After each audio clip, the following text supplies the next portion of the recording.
परत गुजरातमध्ये झालं आणि बिहारी लोकांना गुजरातच्या बाहेर काढलं. झाल्या बातम्या? नाही झाल्या.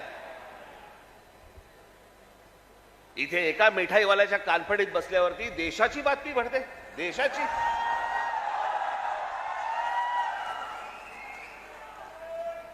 देशामध्ये चित्र असं रंगवलं जातं की बघा मुंबईमध्ये महाराष्ट्रामध्ये अमराठी लोकांना कसे मारतायत.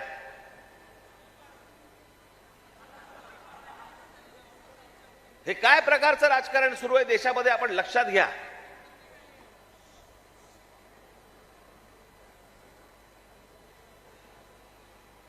कसली कोणती हिंदी घेऊन बसलो आपण, ज्याला साधा 200 वर्षाचा इतिहास आहे. 200 वर्ष. मराठी भाषेला 2,500 ते 3,000 वर्षांचा इतिहास आहे.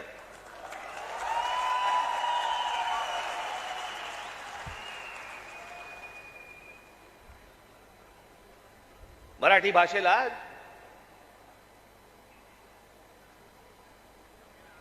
अभिजात भाषेचा दर्जा मिळाला.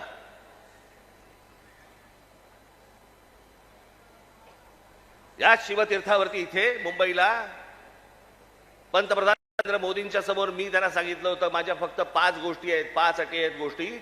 त्यातली एक पहिली, मराठीला अभिजात भाषेचा दर्जा तुम्ही द्या. पंतप्रधान झाल्या दर्जा दिलाय. वर्ष झालं, 1 रुपया नाही आलाय. हिंदी भाषेला म्हणजे गंमत बघा, एखाद्या भाषेला जर समजा अभिजात भाषेचा दर्जा द्यायचा असेल तर त्याला कमीत कमी 1400 वर्ष जुनी ती भाषा पाहिजे. बरोबर? ही अट आहे कमीत कमी. म्हणजे हिंदीला अभिजात भाषेचा दर्जा मिळायला अजून 1200 वर्ष आहेत.